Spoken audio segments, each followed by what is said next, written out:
Pesta ulang tahun ibu sedang ramai di rumah besar keluarga di pinggiran Surabaya. Tiba-tiba terdengar teriakan tanteku yang tajam memecah suasana, "Kamu ini lesbi sakit jiwa.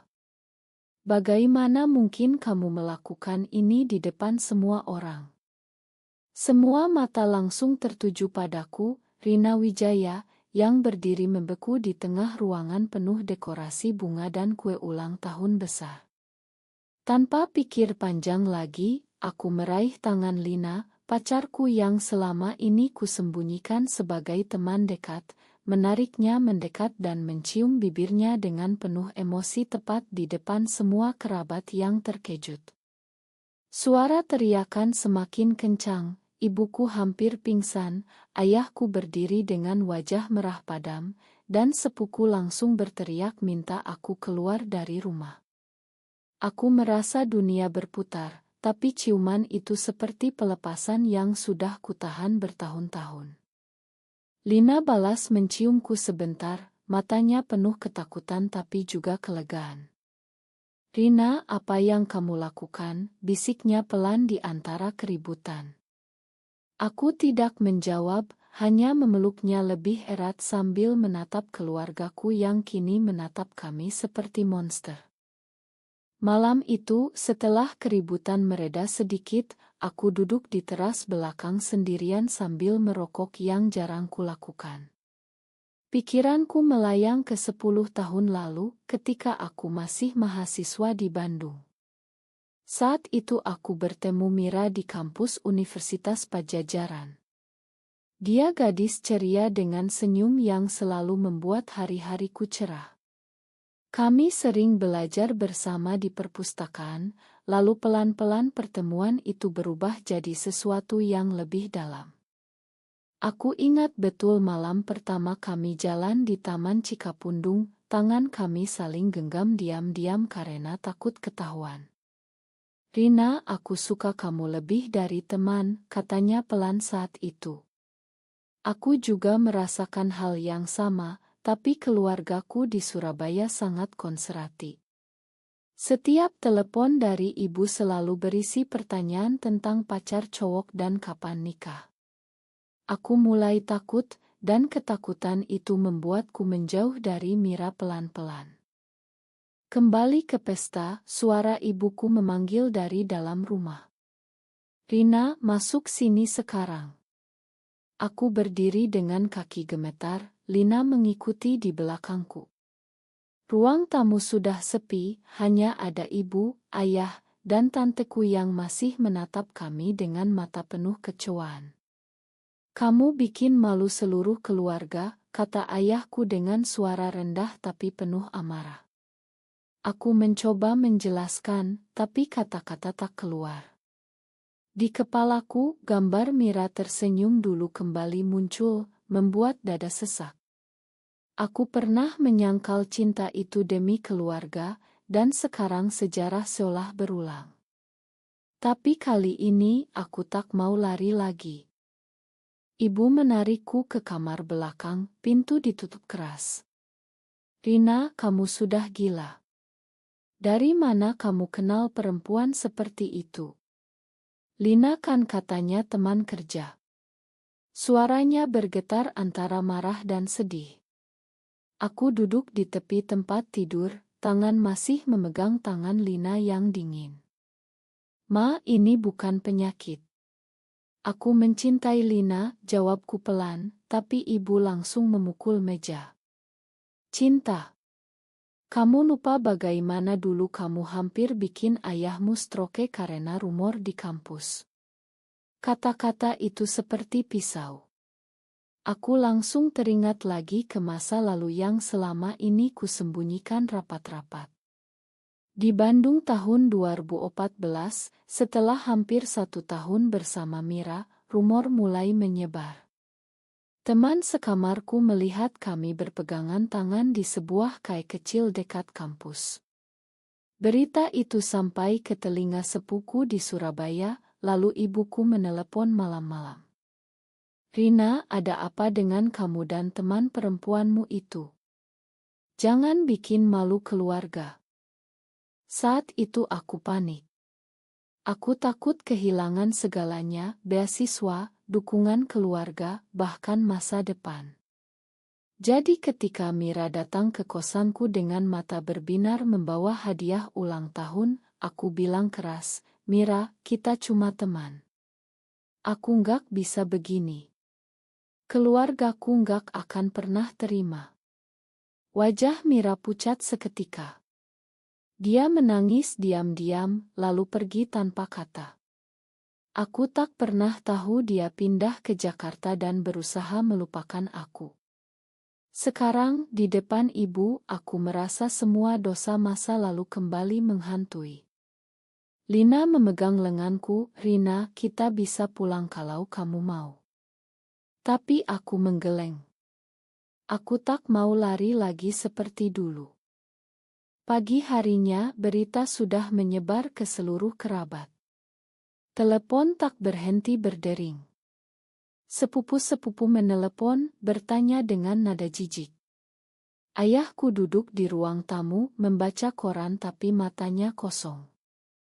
"Kamu harus minta maaf ke semua orang, Rina. Katakan ini hanya kesalahan," katanya tanpa menatapku. Aku berdiri di depannya, suaraku mulai bergetar. "Pak, ini bukan kesalahan. Aku sudah menyangkal cinta sekali dulu, dan itu membuatku menderita bertahun-tahun." Flashback lagi muncul. Aku ingat malam setelah putus dengan Mira, aku menangis sendirian di kamar kos, memeluk bantal yang masih berbau parungnya. Aku pikir waktu akan menyembuhkan, tapi luka itu tetap menganga. Lina duduk di sampingku sekarang, matanya penuh pengertian. "Aku tahu masa lalumu berat, Rina. Tapi kita bersama sekarang." Kata-katanya membuatku lebih kuat. Sore itu, tanteku datang lagi dengan wajah tegang. "Rina, ada yang ingin bicara denganmu." Di pintu berdiri seorang perempuan yang langsung membuat jantungku berhenti. Mira. Dia masih sama cantiknya, tapi matanya kini penuh luka lama. "Aku datang karena diundang sebagai teman saudaramu. Tak kusangka akan bertemu kamu lagi seperti ini," katanya pelan. Aku merasa dunia runtuh. Rahasia masa lalu yang paling kutakutkan kini berdiri tepat di depanku. Mira berdiri di ambang pintu, tangannya memegang tas kecil. "Rina, lama tak jumpa," katanya dengan suara datar, tapi aku bisa lihat tangannya gemetar. Lina di sampingku langsung menegang karena aku pernah cerita sedikit tentang Mira. Keluarga masih berkumpul di ruang tamu, mata semua tertuju pada kami bertiga. Ibu langsung berdiri, "Mira. Kamu yang dulu." Mira mengangguk pelan. "Iya, Tante. Dulu Rina dan aku dekat di Bandung. Tapi dia memilih keluarga." Kata-kata itu seperti bom. Ayahku memukul meja, "Jadi ini semua karena masa lalu yang kamu sembunyikan, Rina." Aku merasa napas sesak. Semua konfrontasi yang kutakutkan selama bertahun-tahun kini terjadi sekaligus. Aku menarik Mira dan Lina ke teras belakang agar bisa bicara lebih tenang. Udara Surabaya sore itu panas, tapi dingin di dada. "Mira, aku minta maaf. Dulu aku takut. Keluarga memaksa aku menikah dengan anak teman ayah, dan aku tak berani melawan." Mira tersenyum pahit. "Kamu bilang aku hanya teman di depan semua orang, Rina. Aku hampir bunuh diri saat itu. Tapi aku bangkit, pindah ke Jakarta, bangun hidup baru. Sekarang aku dengar kamu lakukan hal yang sama lagi. Mencium pacarmu di pesta." Lina memegang tanganku lebih erat. "Ini berbeda." Rina tak menyangkal lagi kali ini. Mira menggeleng. "Kamu masih sama, Rina. Selalu memilih keluarga daripada kebahagiaan sendiri. Malam harinya aku tak bisa tidur. Lina tidur di sampingku di kamar tamu, tapi pikiranku melayang ke masa kuliah lagi. Aku ingat hari Mira pergi, aku mengejarnya ke stasiun tapi terlambat. Kereta sudah berangkat, dan aku hanya berdiri di peron menangis diam-diam. Sekarang, di Surabaya, saudara-saudaraku mulai mengirim pesan penuh kutukan. "Kamu bikin nama keluarga tercemar," tulis salah satu sepupu. Aku merasa seperti penjahat di mata sendiri. Tapi melihat Lina yang tidur nyenyak, aku sadar aku tak mau kehilangan dia seperti kehilangan Mira dulu. Pagi berikutnya, ibu memanggilku ke dapur. "Rina, kalau kamu tetap begini, ayahmu bilang kamu tak boleh pulang ke sini lagi." Air mataku jatuh ke cangkir teh. Tapi di dalam hati, sesuatu mulai berubah. Aku tak mau lagi menyangkal siapa aku. Konfrontasi semakin panas saat sepupu-sepupu datang berkunjung pagi itu. Mereka duduk melingkar di ruang tamu, mata penuh tuduhan. "Rina, kamu harus bertobat. Ini dosa besar," kata salah satu sepupu yang paling religius. Aku berdiri di tengah mereka, Lina di belakangku memberi kekuatan. "Ini bukan dosa. Ini siapa aku sejak dulu." Mira masih ada di rumah, karena ibu memintanya menginap demi membantu bicara. Dia duduk diam di sudut, tapi aku tahu dia mendengarkan setiap kata.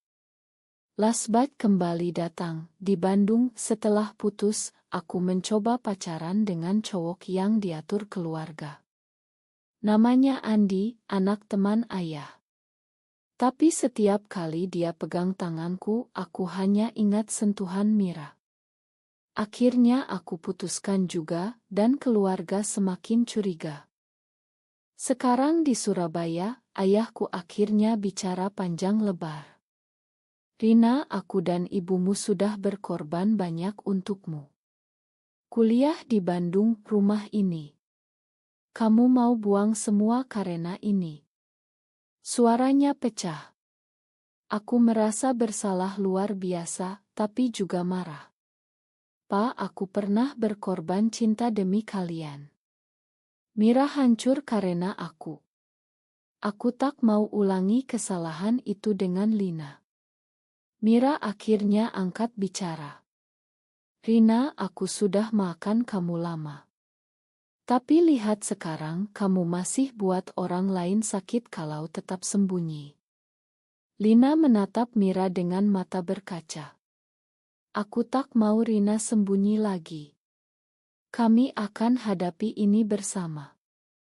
Siang harinya, berita sudah sampai ke tangga. Beberapa ibu-ibu datang berkunjung dengan alasan ingin tahu kabar, tapi sebenarnya ingin melihat sendiri. "Kasihan keluarga Wijaya," bisik mereka. Aku keluar rumah, berjalan sendirian di gang kecil. Angin laut Surabaya membawa ingatan masa kecil. Aku bermain dengan sepupu, tak pernah membayangkan suatu hari aku akan jadi penyimpang di mata mereka. Lina menyusul, memelukku dari belakang. "Kita pulang ke Jakarta saja, Rina. Di sini terlalu berat." Aku menggeleng. "Belum. Aku harus selesaikan ini. Demi kita, demi Mira juga." Malam itu, aku duduk berdua dengan Mira di teras. Kami bicara panjang, air mata mengalir. "Aku masih sayang kamu sebagai teman, Rina. Tapi kamu harus bahagia sekarang," katanya. Kata-kata itu seperti obat untuk luka lama. Konfrontasi puncak terjadi saat makan malam keluarga besar. Semua kerabat berkumpul lagi, meja panjang penuh makanan khas Jawa. Ayahku berdiri, suaranya menggelegar. "Rina, kalau kamu tak mau berubah, kami anggap kamu tak lagi bagian dari keluarga ini." Kata-kata itu menghantam dada. Ibu menangis di sudut. Lina memegang tanganku di bawah meja. Mira duduk di seberang, matanya penuh simpati. Aku berdiri, suaraku bergetar tapi tegas. "Pak, Ma, aku mencintai kalian. Tapi aku juga mencintai Lina. Dulu aku menyangkal Mira demi kalian, dan itu hampir menghancurkanku. Sekarang aku tak bisa lagi." Ruangan hening sejenak, lalu teriakan mulai lagi. Tapi kali ini aku tak mundur. Aku tarik Lina berdiri, "Kami akan pergi sekarang. Tapi pintu rumah ini selalu terbuka kalau kalian mau terima aku apa adanya." Kami berdua keluar malam itu, naik taksi ke hotel di pusat Surabaya. Di kamar, Lina memelukku erat. "Kamu berani sekali, Rina." Aku menangis di pelukannya, semua beban masa lalu keluar. Keesokan harinya, Mira datang ke hotel. "Aku bangga sama kamu, Rina. Dulu kamu tak bisa, sekarang kamu lakukan." Kami bertiga duduk bicara, Mira cerita tentang hidupnya di Jakarta, bagaimana dia akhirnya bahagia dengan pasangannya sendiri. Rasa bersalahku pelan-pelan luntur. Aku sadar, dengan menghadapi keluarga, aku sudah mulai menebus kesalahan dulu. Pulang ke Jakarta, kami hidup normal lagi. Tapi telepon dari ibu datang seminggu kemudian. "Rina, ayahmu sakit. Dia ingin lihat kamu." Aku langsung kembali ke Surabaya. Di rumah sakit, ayahku memegang tanganku lemah. "Makan ayah, nak. Kami terlalu keras." Ibu juga menangis di samping. Mira datang lagi, membantu menjelaskan. Pelan-pelan, keluarga mulai menerima. Bukan sepenuhnya, tapi cukup untuk memberi ruang. Lina datang akhir pekan, dan untuk pertama kali, ibu memanggilnya Nak. Aku merasa perjalanan panjang ini mulai membuahkan hasil. Tapi luka masih ada, dan aku tahu butuh waktu lama untuk sembuh total. Bulan-bulan berikutnya, kehidupan kami berubah pelan-pelan. Aku dan Lina pindah ke apartemen kecil di Jakarta, tapi setiap bulan kami datang ke Surabaya. Keluarga masih canggung, tapi tak ada lagi teriakan. Mira menjadi teman dekat kami, sering datang berkunjung. Aku sadar bahwa dengan menghadapi masa lalu, aku berhasil menebus kesalahan. Suatu sore di pantai Parangtritis, aku dan Lina berjalan berpegangan tangan. Angin laut menyapu rambut kami. "Terima kasih sudah bertahan, Rina," katanya sambil tersenyum. Aku mencium keningnya. "Aku tak akan lari lagi." Keluarga besar akhirnya mengadakan acara kecil untuk merayakan ulang tahun ibu yang tertunda. Kali ini, Lina duduk di meja sebagai bagian keluarga. Tak ada ciuman dramatis, tapi senyum ibuku saat melihat kami sudah cukup. Mira datang dengan pasangannya, dan kami semua tertawa bersama. Aku merasa damai yang lama hilang kini kembali. Perjalanan ini penuh air mata, tapi juga penuh pelajaran. Aku pernah kehilangan Mira karena takut, tapi sekarang aku menemukan keberanian untuk mempertahankan Lina. Masyarakat masih banyak yang menatap aneh, tapi aku tak peduli lagi. Cinta ini nyata, dan aku tak mau menyembunyikannya lagi. Di akhir cerita, aku berdiri di balkon apartemen Jakarta, memandang kota yang sibuk. Lina memelukku dari belakang. "Kamu bahagia sekarang?" tanyanya. Aku mengangguk. "Lebih dari itu. Rahasia masa lalu yang dulu menghantuiku kini jadi kekuatan." Aku telah bangun dari penyangkalan, dan perjalanan penebusan ini meski menyakitkan, membawaku ke tempat yang seharusnya. Keluarga masih belajar, masyarakat masih menghakimi, tapi aku sudah tak sendiri. Apakah benar seseorang harus mengorbankan cinta sejati demi keluarga, atau justru keluarga yang seharusnya belajar menerima anaknya apa adanya?